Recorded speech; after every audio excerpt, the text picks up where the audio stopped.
President rover scout award অর্জনের নিমিত্তে পরিভ্রমণকারী badge অর্জনের লক্ষ্যে 150 কিলোমিটার রাস্তা আমরা পায়ে হেঁটে পরিবহন করার উদ্দেশ্যে আজকে কুষ্টিয়া জেলা প্রশাসক কার্যালয় হতে আমাদের যাত্রা শুরু করব। পরবর্তীতে আমরা ঝিনাইদহতে আজকের গন্তব্য শেষ করব। দেন আমরা পরবর্তী স্টপে যাচ্ছে মাগুরা, তারপরে যশোরের নারিকেলবাড়িয়া, তারপরে যশোর, তারপরে কালীগঞ্জ হয়ে আমরা আমাদের 150 কিলোমিটার পথ পায়ে হেঁটে পরিভ্রমণ করতে সে যাত্রা আজকে থেকে শুরু করছি ইনশাল্লাহ।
দর্শক, এই মুহূর্তে আমি রয়েছি কুষ্টিয়ার জেলা প্রশাসকের কার্যালয়ের সামনে। এখান থেকে কুষ্টিয়ার পলিটেকনিক্যাল ইনস্টিটিউটের 4 জন রোভার সদস্য এবং ঢাকা গাজীপুরের থেকে 2 জন সদস্য এই রোভার স্কাউটের এখন আপনারা যেটা দেখতে পাচ্ছেন এই ব্যানারে তারা 6 জন যুক্ত হয়েছে। তাদের উদ্দেশ্য তারা 150 কিলোমিটার পথ পায়ে হেঁটে অতিক্রম করবে, অর্থাৎ কুষ্টিয়া থেকে আর কিছুক্ষণের মধ্যেই তারা রওনা দিবেন ঝিনাইদহের উদ্দেশ্যে।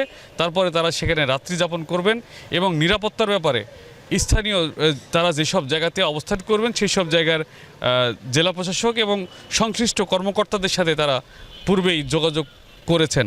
তারা ঝিনাইদহ মাগুরা হয়ে আরও বেশ কয়েকটি জায়গা ঘুরে তাদের এই 150 কিলোমিটার রাস্তা তারা এই পূর্ণ করবেন বলে আমাদেরকে জানিয়েছেন।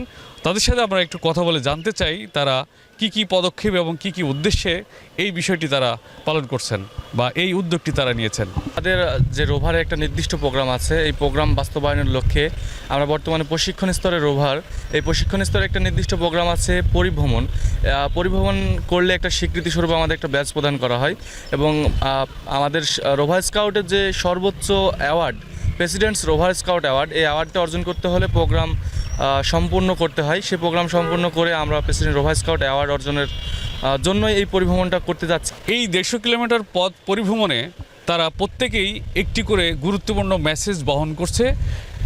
সেই মেসেজগুলোই তারা যাত্রাপথে সাধারণ মানুষের মধ্যে পৌঁছে দিতে চান। রুহুল আমিন বাবু, যমুনা নিউজ, কুষ্টিয়া।